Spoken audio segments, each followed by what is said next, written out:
Welcome to NTD Newsroom. I'm Kevin Hogan. Soon, President Trump will sign an executive order aimed at strengthening the nation's foster care system. We'll bring you there live. And after a record 43 days, the longest shutdown in U.S. history is over. We discuss the situation with political strategists. A judge heard arguments today in the criminal cases against New York Attorney General Letitia James and former FBI Director James Comey over whether the Justice Department's prosecutor was illegally appointed. New voting records released by the DHS that the department says show an illegal alien from Mexico voted in U.S. elections. And U.S. lawmaker says China has a loaded gun that is pointed at our economy. Republicans and Democrats are working together to expose how the CCP uses predatory practices to dominate an industry critical to the global economy.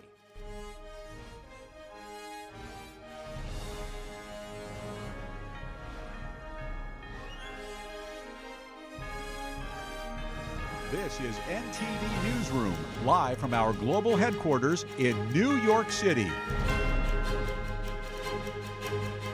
After a record 43 days, the nation's longest government shutdown is now over. President Trump signed a funding bill late last night, ending over a month of furloughs and delays across the country. Here are the details. President Trump signed a stopgap bill around 10:25 p.m. last night, officially reopening the federal government and restoring pay for hundreds of thousands of federal employees. Today we're sending a clear message that we will never give in to extortion, because that's what it was. In just a moment, I'll sign a bill exactly like we asked Democrats to send us all along, many days ago. The motion is adopted. The House cleared the measure 222 to 209, with 6 Democrats joining Republicans to end the standoff. The fight that triggered the shutdown centered on the expiring Affordable Care Act tax credits. Democrats wanted an immediate extension. Republicans said the issue should be debated later. But the stopgap bill cleared the Senate earlier this week without an extension. Going into the House vote, some Democrats criticized the bill. I think it is a raw deal for the American people. After the vote, Speaker Mike Johnson gave credit to the GOP for not wavering. We feel very relieved tonight. The Democrat shutdown is finally over, thanks to House and Senate Republicans who stood together to get the job done. Congressman Don Davis, a Democrat who broke ranks to back the funding bill, defended his vote last night, but said the fight would continue. People are hurting out there. I mean, they're getting hit with costs. Their parents trying to raise kids. Farmers been hit. I mean, this is not over by any means. President Trump also used the moment to renew his call to end the Senate filibuster, saying the rule enables partisan gridlock. I hope we can all agree that the government should never be shut down again, end the filibuster, terminate the filibuster. It'll never happen again. The bill ensures funding for major departments and food assistance programs through next fall, but only extends funding for the rest of the federal government till the end of January. The same healthcare fight could spark another shutdown when that temporary runs out. After the House vote yesterday, Speaker Johnson declined to commit on a vote to extend Affordable Care Act subsidies.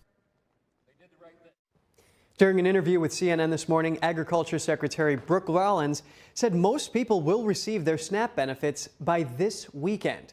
And from healthcare to travel and customer service, here's a look at how reopening the government could affect you. The reopening of the government is having real-world impacts on Americans today.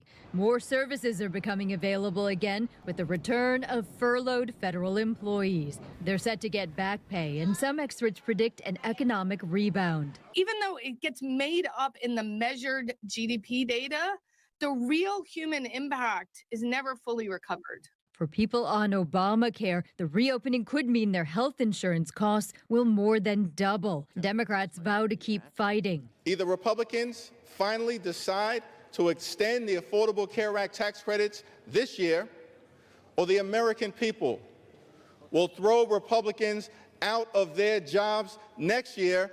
The House Speaker says he wants program reforms first. Am I going to guarantee a vote on ACA unreformed COVID-era subsidies that is just a boondoggle to insurance companies and robs the taxpayer? we got a lot of work to do on that. It's unclear when flight schedules will return to normal, but SNAP benefits should be available again soon. Food should not be up for a bargain. Everyone should have the right to eat. For many programs, the bill provides funding through January. As we've been covering, the longest shutdown in U.S. history has officially ended. And joining us now to discuss is Madeline Somerville, Democratic strategist, speechwriter, and attorney. We also have Angie Wong, Republican strategist and political columnist. Good to have you both here today. Angie, we'll start with you. What was achieved in this funding measure passed by the House and Senate that Americans had to endure 43 days of shutdown? Yeah, absolutely nothing was achieved other than to show that Republicans were always going to offer this deal to hear about ACA subsidies and Obamacare and doing an extension, but only after we had a clean budget passed. And that's all we wanted from the very get-go. October 1 until now didn't have to happen this way, right? All those cards were already on the table. We were ready to talk to Democrats about health care, but only when it was time to, after that a very critical extension of our budget was passed. So nothing was achieved other than to show that, Democrats was using this as a political leverage all along. And that's where they failed. That's why they're going after Chuck Schumer right now, asking him to resign, because at the end of the day, they held out for nothing. But meanwhile, American suffers. Babies did not get their subsidies. I was stuck at, the airport for hours on end, and as many Americans were. Our flights were canceled or delayed. We didn't have to suffer all of this, but at the end of the day, it didn't really prove anything at all. 43 days was a very, very long time. And I'm very happy to see the government reopen again. Federal workers are waiting for their back pay. We should get that out to them immediately. And also, we'd love to see air travels. We would love to see planes in the air again, especially right before the Thanksgiving weekend travel begins. Well, thanks for that, Angie. And of course, we know that there is another deadline coming up in the near future in which there has to be some resolution at some point. Now, Madeline, I'd like to give you a chance to respond to your co-panelists and also mentioning how Trump said that Democrats, quote, this was an easy extension, but that they didn't want to do it the easy way. They had to do it the hard way. Any thoughts? Sure. And I'm always happy to respond to my lovely co-panelist, Angie Wong. It's cool that we can be friends outside of politics. I just wanted to let everyone know that it's possible. So I don't think that the shutdown was for nothing, right? And I am very happy that people are willing to let Chuck Schumer go at this point. I want a whole new set of leadership, Pelosi, Jeffries, everyone. So I'm not here to defend Chuck Schumer in any way. I think that it was time to reopen the government. I think that people got the message. It came at a time that was during these elections when we needed to feel that energy as Democrats. And I think that it communicated what it needed to not just the base, because the base needed to understand that their representatives were going to hold out for something that they believed in. But I think it also tipped a few other voters who may have been swaying towards Trump back into this direction. Because I think that the framing of the Democrats don't care about you because they won't open the government, they don't care if you get your food stamps, they don't care if you get access to what you need, was obviously false, because the Democrats were trying to fight for something important and real, and I think people bought it. And that's one of the reasons why the Democrats did so well in this recent election. So I think the point was made. It's time to open the government back up. I think that we were finally at the end of our rope here, right, where people were just like, I can't take this anymore, and it was about to turn on them. So I think the point was made, and it was the right time to open it back up. So, Madeline, I understand what you're saying. Now, for people who are behind those fights, that what they want to accomplish, they didn't get it. Is it the thought that counts, though, or is it just the fact that they held to it for so long, even though it didn't amount to anything? Yeah, that's totally a fair question. And I unfortunately agree with you, even though your phrasing, it makes it sound very sad, which is the thought that counts, right? Because I do think that people have been impressed by things that seem to be silly, right? Like Gavin Newsom taking on Donald Trump and ramping up his voice in response to him. But in doing so, right, he's cognitively put himself on the same playing field as Donald Trump. These are little things that actually count for a lot. Or like the Democrats walking out in Texas, right? They're demonstrating we're willing to fight for you. And this isn't something that we've seen in the past. And I think that if they had held out any longer, the tides would have turned on them. I don't think they had a choice. And so yes, and I knew the House was going to open up. I knew Jeffries was going to cave. 100%, it was absolutely going to happen. And I understand why my Democratic colleagues are frustrated. And it makes sense that I would disagree with what they're saying because I usually disagree with them, even though mine is now in support of what the Democrats are doing. But I think that overall, the point was made that needed to be made. We just didn't have the resources or time, and the people didn't have what they needed in order to be able to keep going. Thanks for that insight, Madeline. And Angie, on that note, President Trump has said that the big swing, I mean, you saw New Jersey and the Virginia governor's race go hard to the Democrats, and well, one seat was flipped. Now, what is the messaging surrounding this shutdown, and how could it impact the midterms? Of course, you know, we hear Democrats saying that they need to claw back some of those benefits that they say the Republicans are taking away and so on. Well, certainly the shutdown and also last week's election has framed the midterms coming up next year. Affordability, I've never heard that word more used in the last week. So clearly Trump has now re-geared, and he's talking about making the American dream a lot more affordable for Americans again. And I think now that the government's reopened, he can start doing that. Remember, his big, beautiful bill addresses this very issue. He wants to bring the cost of gas and groceries and insurance down for all Americans. He wants to bring mortgages down as well. He's floating several ideas about mortgage reform out there, which I love, as well as auto loans. So he's tackling all these things because he realizes, wow, last Tuesday was a loss for Republicans, even though I wouldn't call it a blue wave because a lot of these states were already blue and they just won again in a blue state. But that is certainly, it gave President Trump and his team a pause for the midterms because President Trump wants a full 4-year presidency, not a 2-year where he has to fight the House or the Senate. He wants everyone on board to get the entire America First agenda all the way through the 4 years without too much of a fight. So I think that's what the last 2 weeks has taught us between the shutdown as well as last Tuesday's election.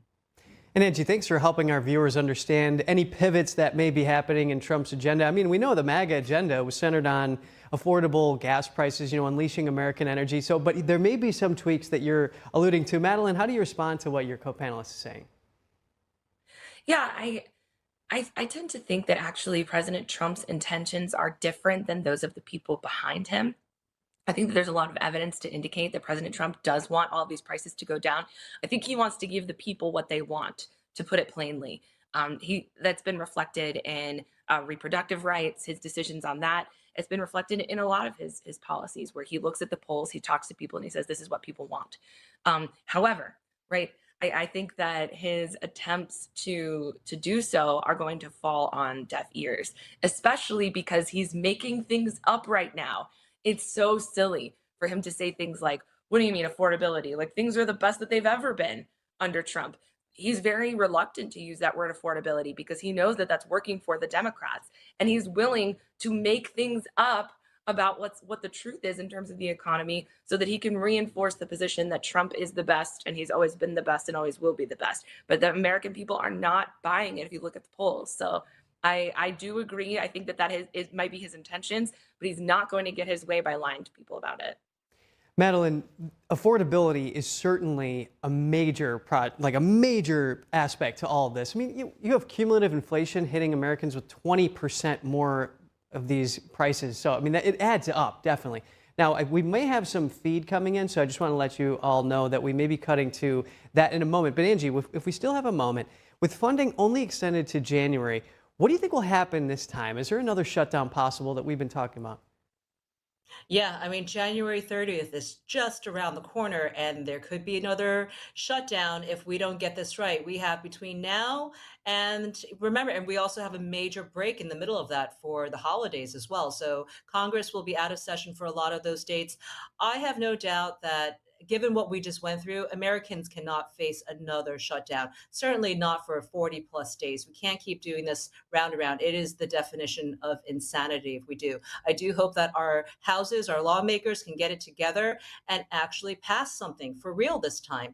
And John Thune had already promised Democrats that we're going to talk about the ACA. We're going to talk about the Affordable Care Act and try to get that through. Again, that should be put on the floor for a vote, and we'll see see what happens there, but there's no guarantees either. But I suspect that if Democrats don't get what they want in mid-December, that they're going to pull all of this again on January 30th and put all Americans through another shutdown. And that's what I want to forewarn everybody. Let's not even walk down that pathway. Let's get it done before the holidays. Let's get everyone paid and get this government completely opened. Well, Angie and Madeline, thank you for sharing your deep understanding with us. Hopefully it can benefit the American people having this think tank. And right now we're going to cut to President Trump. So thank you both for coming on. Thank you. Thank you. And President Trump joined by First Lady Melania Trump. They're both at the White House right now, and they're about to sign an executive order to strengthen foster care system. Let's take a look at this. A Be Best initiative provides individuals from the foster care community with technology-based scholarships to attend colleges and universities throughout America. Fostering the future sets these individuals on their career paths, but more significantly, it equips each scholarship recipient with a fundamental foundation of knowledge that will endure throughout their lifetimes. Permanency for those who embody the fleeting. I applaud the American universities that have joined my mission, institutions like Vanderbilt University, University of Miami, and Villanova University. Following graduation, scholarship recipients from my program are prepared to enter the workforce and ultimately become leading executives. Predictably, they will manage thousands of employees and generate significant value for American communities through job creation, access to healthcare, food security, and other societal benefits. This executive order, fostering the future for American children and families, gives me tremendous pride. It is both empathetic and strategic. It will certainly be impactful. It aims to establish a comprehensive network connecting federal departments and agencies, private sector's businesses, higher learning institutions, and charitable organizations. This will create new educational and employment opportunities countrywide. Our faith-based organizations will continue playing a vital and consequential role. My hope, of course, is that this level of coordinated collaboration will sustain. But today, I call on leadership from these various organizations, including the private sector, to join my effort, rise above the ease of inaction. I predict this small spark today will ignite a profound and lasting nationwide movement. Our united resolve will foster a thriving future filled with compassion and innovation. Together, we will illuminate the pathway for today's foster children to become tomorrow's builders. And tomorrow's builders will foster the future of America's legacy. Thank you.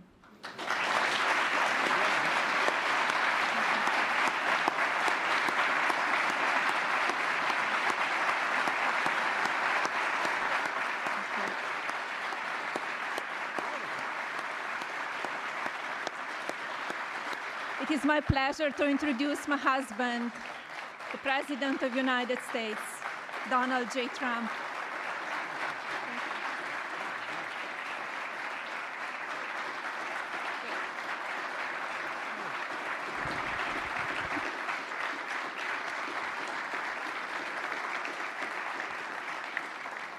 I think it's very good, especially for someone that speaks 5 languages at least.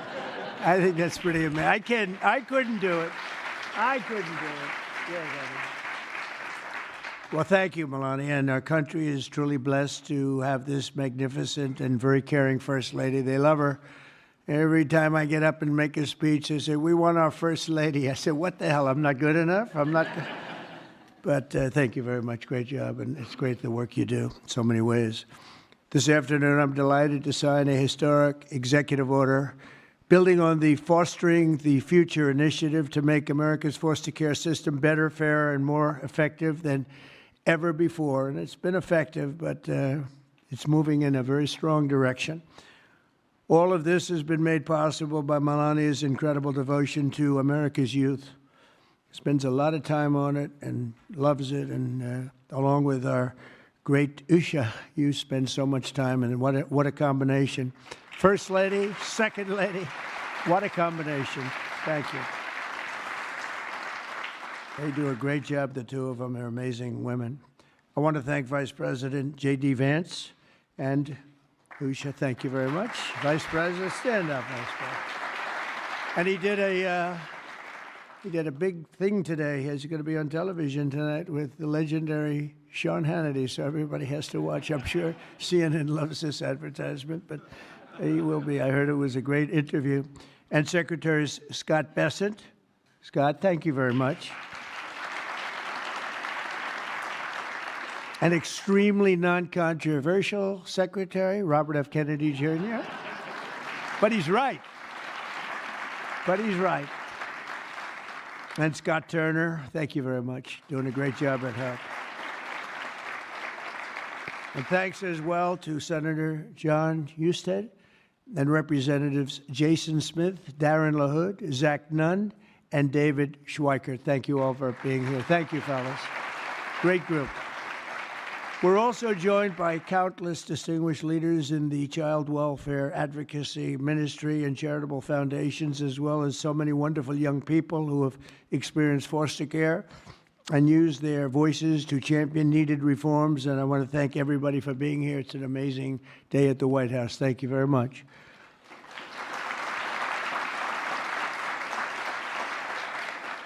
And right behind me, by the way, in about 2 years from now, we'll use a much bigger room because we had to turn away a lot of people. And it'll be right here. This will be the entrance. That's a knockout paddle. It's called a knockout. It looks pretty nice right now, but it's going to look a lot better in a little while.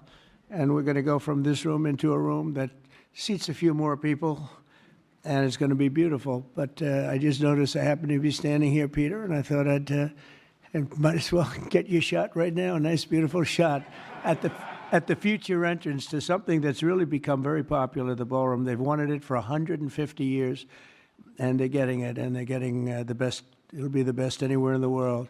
Each year, more than 15,000 young people age out of the foster care system, and unfortunately, too many struggle to become self-sufficient. The order I will sign in a few moments will provide vital new resources to help young people transition out of the foster care system and live a very happy and a very successful life. Very, very successful. With this order, I'm directing the heads of the key federal departments and agencies to establish a Fostering the Future program in coordination with our wonderful First Lady's office. They're coordinating, and they've already been coordinating for quite some time, and I think I hear it's going really well. You're going to have some, when she gets involved in things, it works, I can tell you that. Under this major new initiative, great American companies and institutions will be signing a pledge to invest in teaching, training, and mentoring America's youth who are transitioning out of the foster care system. This will help provide jobs, education, and personal development opportunities to fantastic young people who truly need and deserve them, and they're going to get them. A terrific example of the impact these programs can have is Eric Alvarez from Omaha, Nebraska, who is with us today. Where's Eric? Where is he? Stand up. Good-looking guy. Good-looking guy. Eric and his siblings were placed in foster care for a year when he was 9. He entered the child welfare system again when he was 15, and today he credits a mentoring and mentorship and work experience program for foster youth with helping him to finish high school and start his adult life. And he did really well in high school, by the way, really a great student, but he starts life on the right foot, right? Wouldn't you say? I mean, I think you better say yes, otherwise I'm in big trouble. Otherwise, I'm all by myself up here, Eric. That would be good. I hear you're doing incredibly. Now, after graduating from the University of Nebraska and interning for Congressman Don Bacon, Eric is pursuing a master's degree at the George Washington University, and he is a cadet in the Air Force ROTC who will be commissioned as an officer upon graduation. And Eric, I just want to say, great job. You've really been outstanding, and I think that's probably why you were chosen out of so many people. You've done a fantastic job. Congratulations.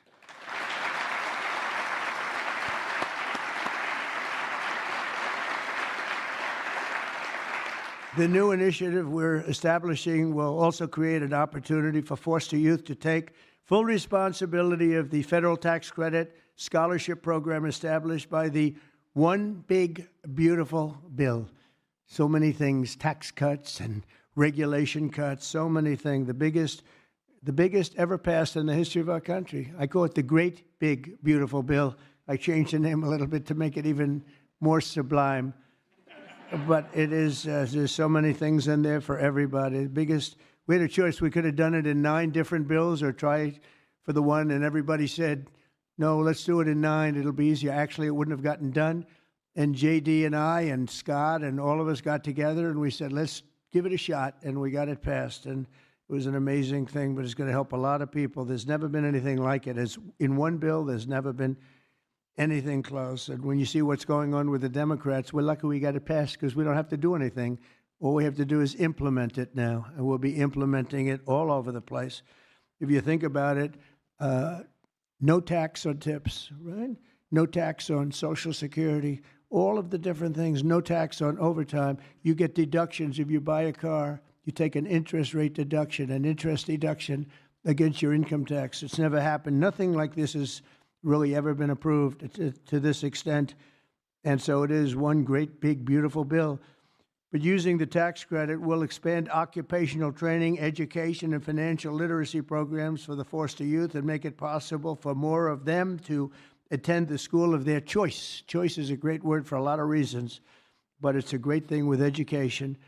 And we'll also create the new Fostering the Future online platform to help young people find the access and really get great housing, very, very important and beautiful housing, health care, and other resources available to foster youth and those transitioning out of foster care. And we think that's going to happen with many, many people, many more than you have right now. Under the Trump administration, we believe that every American child deserves a safe and loving home, and we're determined to support the amazing families who help make that happen. And we have some of those families in the room today, and I just want to thank you all for being in the White House. There is no place like this, and we want to thank you very much for being here. We're great families. Thank you very much. Faith-based, thank you.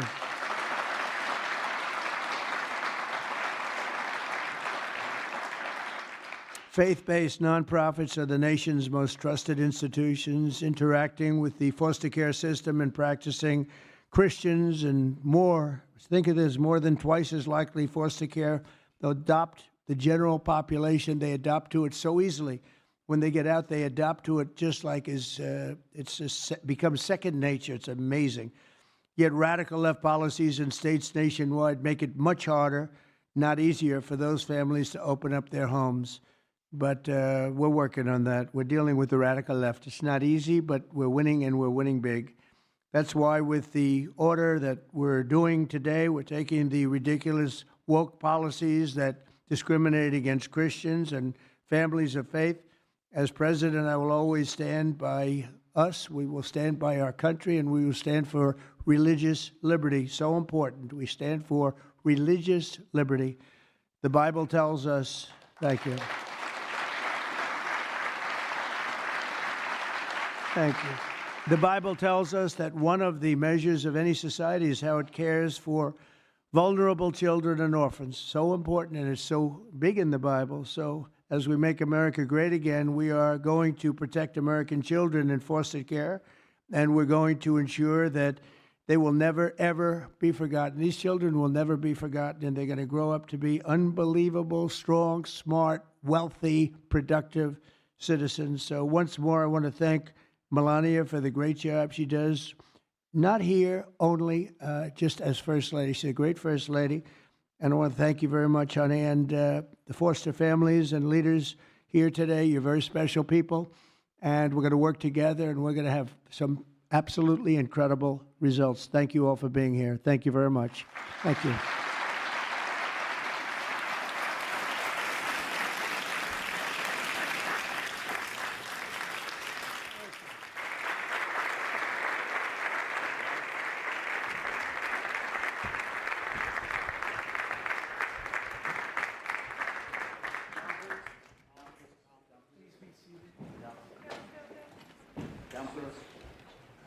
You ready, everybody? This is it. Too late to change after. Should we sign it? All right. Susie, do we sign this? Ask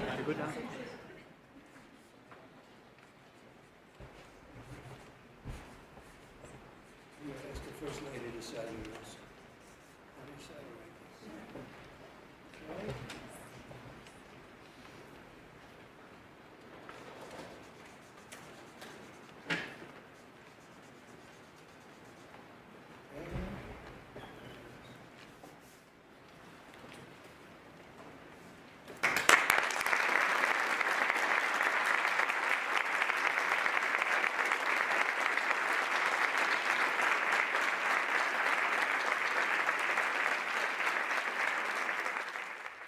That's President Trump and First Lady Melania Trump, both signing Fostering the Future, an executive order that bolsters and reforms the foster care system, bringing jobs, healthcare security, and food security to those going through it. It's also coordination between schools and companies in order for them to get the proper teaching and training and mentoring as well, and using tax credits from the One Big Beautiful Bill in order to support those in the foster care system. And stay with us. After the break, the Trump administration has designated 4 violent left-wing Antifa groups based in Europe as foreign terrorist organizations. We'll have that for you in a moment.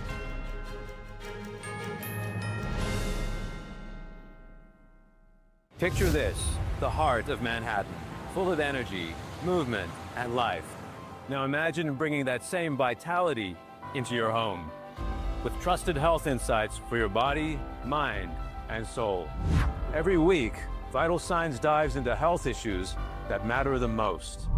The foods that strengthen your immune system, the exercises that keep you moving, the mindfulness practices that calm your mind, plus expert advice from doctors and health leaders you can trust. This isn't just another health show. It's real insight designed to keep you informed, inspired, and in motion. So whether you're starting your day with focus or winding down with balance, Vital Signs brings health and vitality straight into your living room.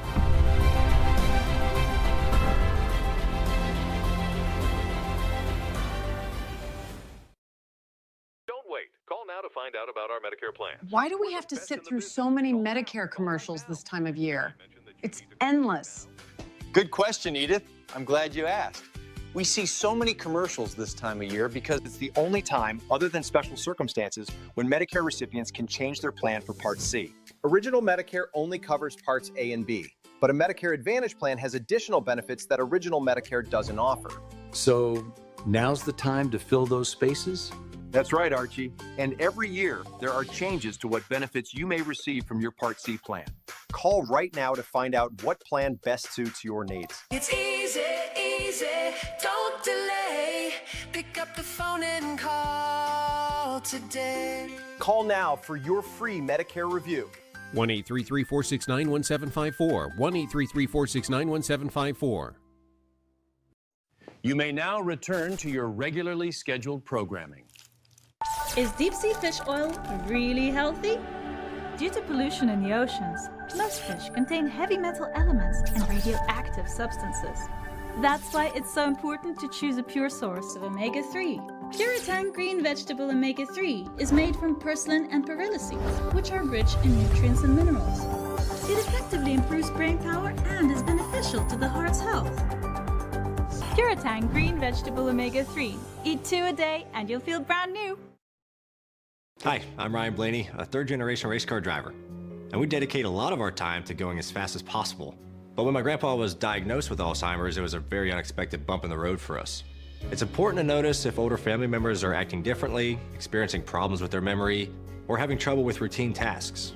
Early detection of Alzheimer's can give your family time to explore support services, make a plan for the future, and access available treatments. If you or your family are noticing changes, it could be Alzheimer's. Talk about seeing a doctor together.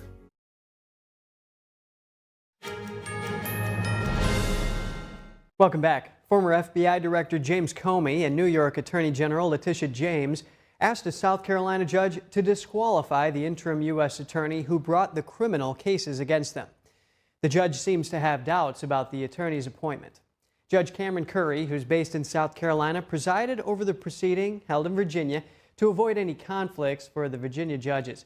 Curry expressed deep skepticism over whether the Justice Department's recently appointed prosecutor, Lindsay Halligan, is eligible to take on that role. James and Comey argue Halligan was appointed after a previous U.S. attorney in the district had used up the temporary 120-day period allowed, and that Attorney General Pam Bondi doesn't have the authority to select back-to-back appointments. The Justice Department argues that even if Halligan is improperly serving in the role, the indictments should not be thrown out because they don't hinge on her holding the office. While it's unclear how the judge will ultimately rule, she is expected to decide before Thanksgiving. A ruling against the government could derail both indictments. New records released of an illegal alien from Mexico accused of voting multiple times in U.S. elections. The Department of Homeland Security shared more documents that show Jose Joe Caballos Martinez's voting records. The department says he committed several felonies by illegally voting in numerous elections. The Attorney General of Kansas is prosecuting him for 3 counts of voting without being qualified and 3 counts of election perjury.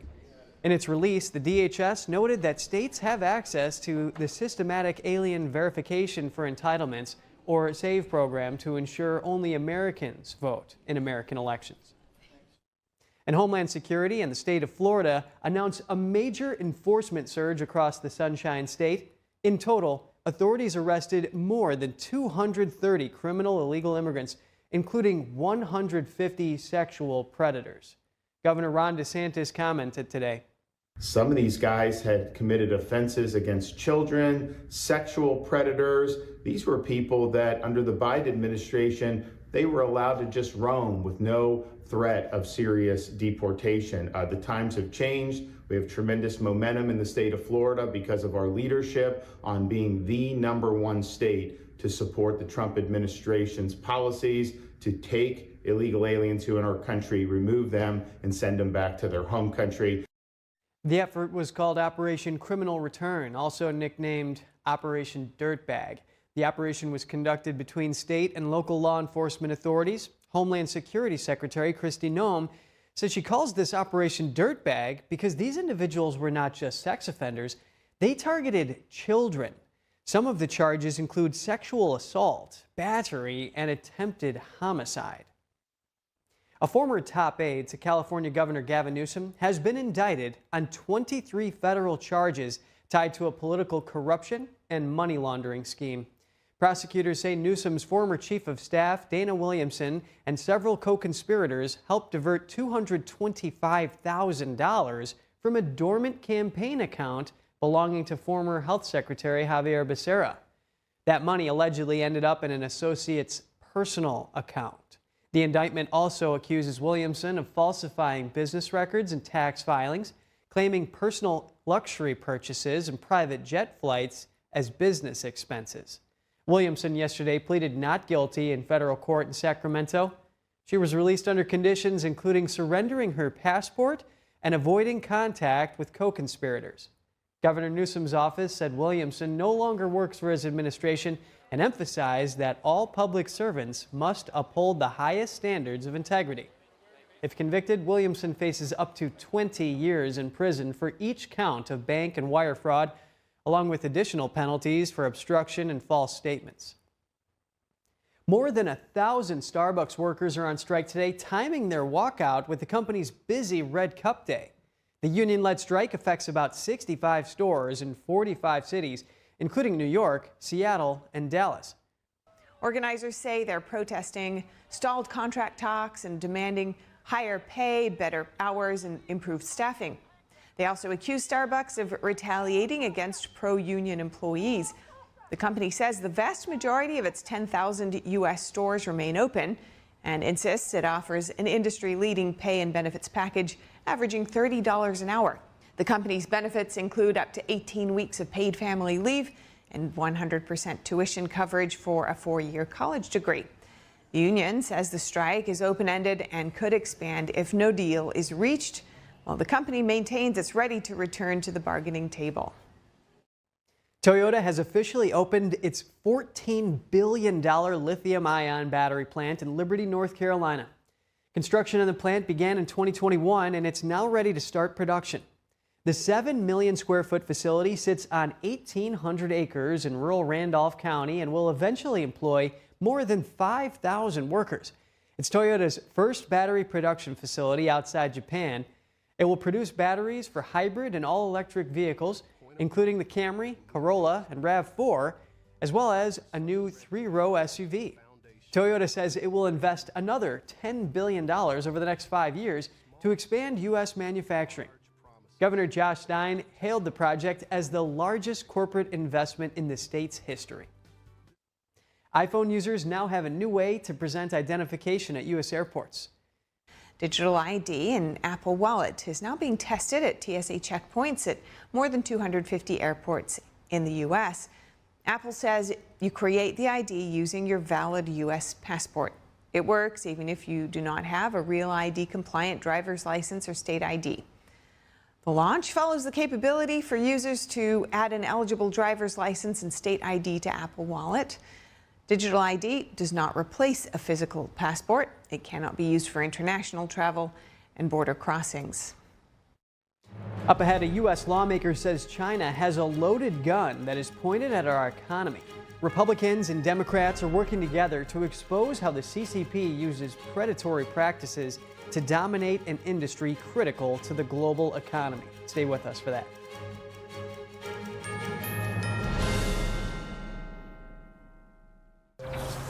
You see certain things get reincarnated in your children.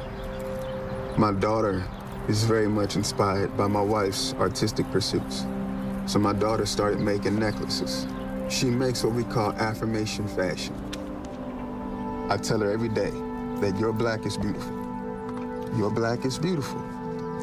Your black is beautiful. And if there's anything better than being beautiful, it's being smart. And if there's anything better than being smart, it's being kind. And reaffirming that every day is our method of making sure her chin never drops. My dad wasn't around, and I remember riding a bike and falling off and cutting myself, and me never just wanting to get back on it. People ask, how your children learn how to ride a bike, and you didn't. I didn't teach them. I just created an environment where they taught themselves, and all I had to do was be there.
Every day, thousands of kids start vaping.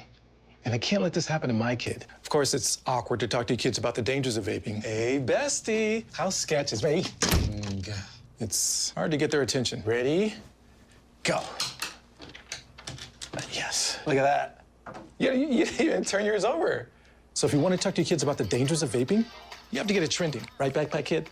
Let's do it. First, invite your kid to do the vape talk. Let's try this. All right. Why is he here? Yeah, I gotta get it trending, honey. Come on. To the left. To the right.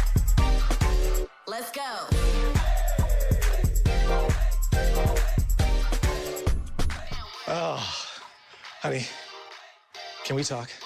Yeah, what's up? I see a lot of your friends vaping. Visit talkaboutVaping.org for tips on when and how to have the vape talk.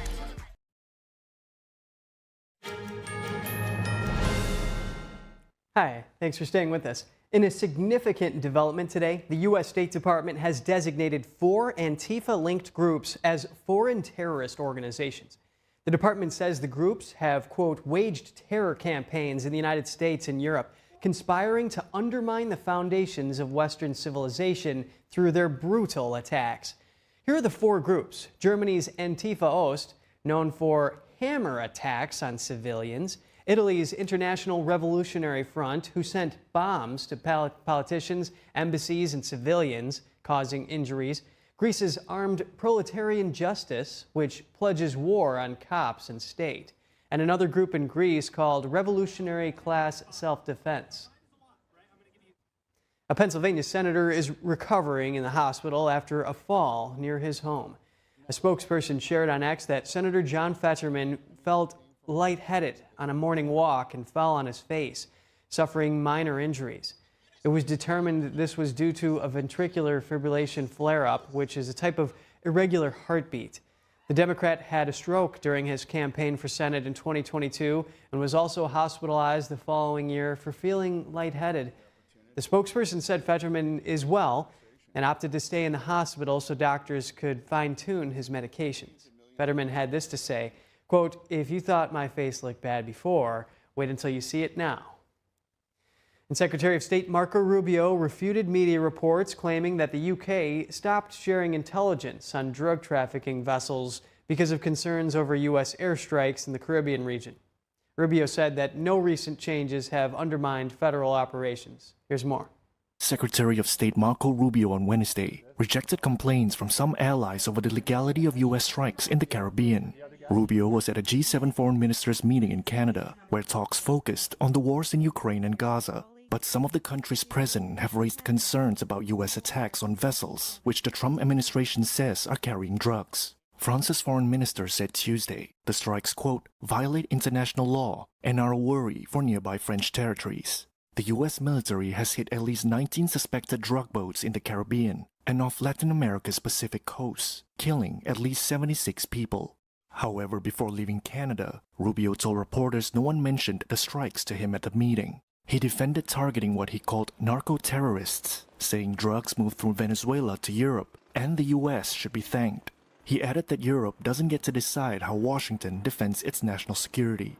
Rubio also dismissed a CNN report that Britain stopped sharing drug intel over the strikes. We have very strong partnerships with the UK and other countries. Again, nothing has changed or happened that has impeded in any way our ability to do what we're doing, nor are we asking anyone to help us with what we're doing in any realm, and that includes military. The Trump administration says the targeted boats carried drugs. Washington claims the strikes comply with UN Charter Article 51 on self-defense. The G7 statement backed fighting drug trafficking at sea, but did not mention the U.S. campaign. As the trade truce between China and America takes shape, the U.S. is eyeing ways to combat China's dominance over rare earth and critical minerals.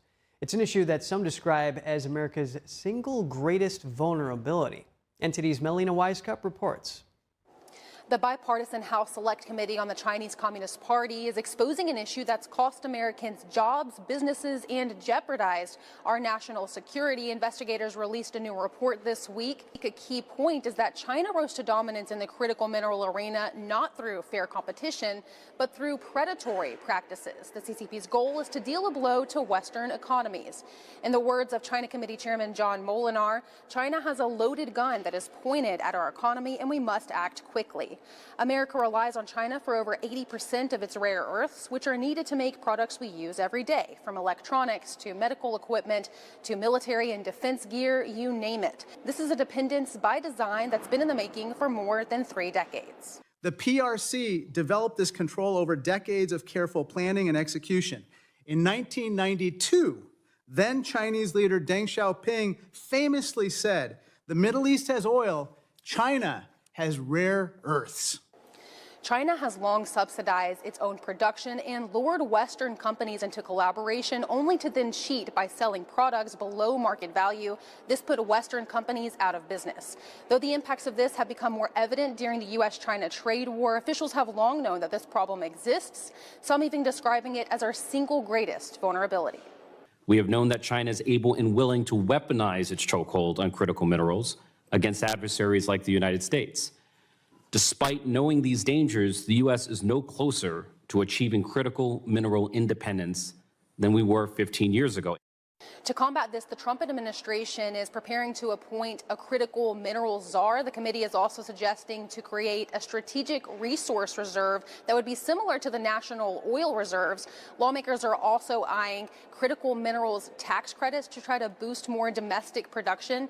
Though a big piece of the equation here is how to expedite mining permits. This is usually an uphill battle because of pushback from environmental groups. Reporting from Washington, D.C., Melina Weisskopf, NTD News. The Select Committee on the CCP will hold a hearing next week on this very topic to further expose the CCP's predatory practices and their impact on Americans. And for several years, relations between Europe and China have cooled. Yet some countries have deepened ties with Beijing, facing growing risks of dependence, especially through China's Belt and Road Initiative. Lawmakers from across the bloc gathered in Brussels to discuss the challenges arising from partnerships with the Chinese Communist Party. NTD international correspondent David Vives reports. While the EU as a whole is moving toward gradual de-risking from Beijing, several countries such as Spain and Hungary have recently reinforced ties with China through Belt and Road projects, underlining the bloc's difficulty in uniting. With the Eurozone experiencing slow economic growth and facing serious issues regarding energy sources and rare earth minerals supply, some member states are looking for alternative solutions. At the Interparliamentary Alliance on China last week in Brussels, legislators from across Europe highlighted some countries' dependence on China. Patterns of Chinese Communist Party influence, often at the expense of national interests, emerged as members of IPAC discussed the challenges their countries face in relations with Beijing. Scottish politician Stuart MacDonald said there is a lack of awareness in Scotland about the long-term risks of deals made with China. We have an issue in the energy sector, particularly the renewable energy sector, very heavy over-reliance on China there. We have an over-reliance on China in our higher education sector, particularly our universities, which have become so dependent on the funds that come from the large volumes of students from China. He said one example is how China's state-owned PetroChina has a stake in Scotland's critical energy sector. While PetroChina decided to close its oil refinery in the country, experts know that Scotland no longer controls how its energy is produced or regulated. Due to several factors, Scotland now has some of the highest energy costs in Europe. We've just closed our last remaining oil refinery, 50% owned by PetroChina. Scotland is unique in that it is an oil-producing country with no oil refinery. This is madness, and the result of that has been quite an enormous hit to our economy nationally, very big hit to that economy locally with the loss of hundreds of jobs. But we had in Grangemouth, which is the name of the oil refinery that closed down, a huge stake from PetroChina. That should never have been allowed to happen. Smaller countries also voiced concerns that the Chinese Communist Party takes advantage of large loans accepted by their governments. Members of parliament from Balkan countries such as Bosnia-Herzegovina and North Macedonia said they are facing similar challenges with Chinese investments. They have been financing the building of a new coal factory in Tuzla region in the north of Bosnia-Herzegovina, 613 million euros. Also providing laws for different infrastructural projects, strategic energy, road, transportation infrastructure. So we see their growing influence and are not really aware of what it will cost us in the future. Gratz says beyond economic issues, there might be threats to democracy as well, as the Chinese Communist Party does not respect democratic processes and could impose political narratives and agendas to the country's legislature. I think what they are trying to show is that a non-democratic model would also work under the circumstances that the Western Balkans are currently in between, getting more integrated into the Western world, as we call it, and the Western standards. So I think they're trying to show, well, this might work for you, but I don't think it really, it would ever work. The proposed solution is to diversify supply sources, reduce global dependence on China, and strengthen unity among EU countries using legislative tools. David Vives, NTD News, Brussels. Forced organ harvesting, the shocking practice of killing people to take their organs, is once again in focus. Lawmakers from 28 countries are joining forces to push for tougher laws against the crime. The Interparliamentary Alliance on China said yesterday that its members condemn the abhorrent practice of state-sanctioned organ harvesting and trafficking. The group says it will push for bans on transplant tourism, sanctions on perpetrators, and greater transparency in transplant systems worldwide. Forced organ harvesting is in China, and it's mostly committed against prisoners of conscience. Its scale ballooned after the turn of the century, correlating closely with the Chinese regime's persecution of Falun Gong, also known as Falun Dafa. The spiritual discipline is based on truthfulness, compassion, and tolerance. The practice was first introduced to China in 1992 and quickly grew to an estimated 70 to 100 million followers by 1999. That same year, the Chinese Communist Party launched a nationwide campaign to eradicate the group. And in lighter news, as dazzling aurora lights illuminated skies across the U.S. this week, stargazers in parts of Australia and Europe also enjoyed the spectacle. The lights were sparked by a powerful geomagnetic storm. In southeastern Australia, the Bureau of Meteorology issued an aurora alert as vibrant pink and green lights danced over the state of Victoria. Hyperlapse footage showed multicolored waves of aurora Australia, or southern lights, streaking across the night sky. In the northern hemisphere, Italy's Aosta Valley caught a glimpse of the aurora borealis, which turned the sky above the meteor in a horn brilliant red. While geomagnetic storms like this one can produce spectacular celestial displays, scientists say they can also disrupt satellites and radio signals. And coming up, the CCP, Russia, and Iran have vested interest in the survival of the Venezuelan regime led by Nicolas Maduro. For Beijing, the regime provides a gateway to the Western Hemisphere. The Department of War has made it clear this is no longer tolerable for the United States' national security. Stay with us.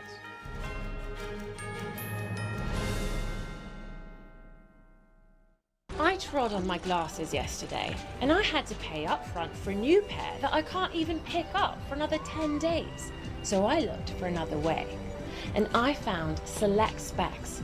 I ordered online. My new glasses just arrived this morning, and I can pay over the next few weeks. This is the way to buy glasses. See now, pay later with Select Specs. Next day delivery and deferred payment options only at selectspecs.com.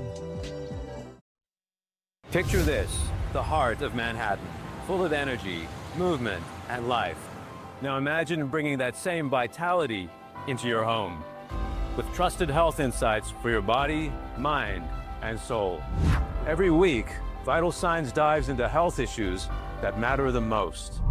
The foods that strengthen your immune system, the exercises that keep you moving, the mindfulness practices that calm your mind, plus expert advice from doctors and health leaders you can trust.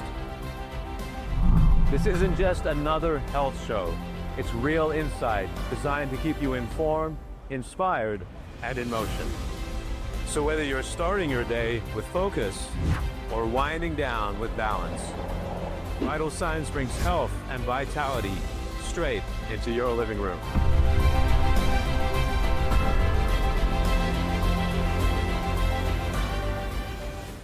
What are toxins? How do they get into our bodies? We are constantly being exposed to toxins in our environment. I've had detox protocol programs in my clinic more than 20 years.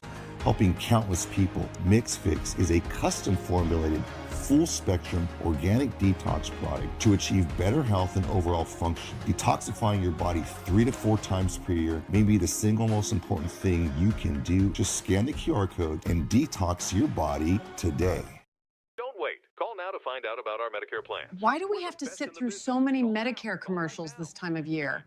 It's endless. Good question, Edith. I'm glad you asked. We see so many commercials this time of year because it's the only time, other than special circumstances, when Medicare recipients can change their plan for Part C. Original Medicare only covers Parts A and B, but a Medicare Advantage plan has additional benefits that Original Medicare doesn't offer. So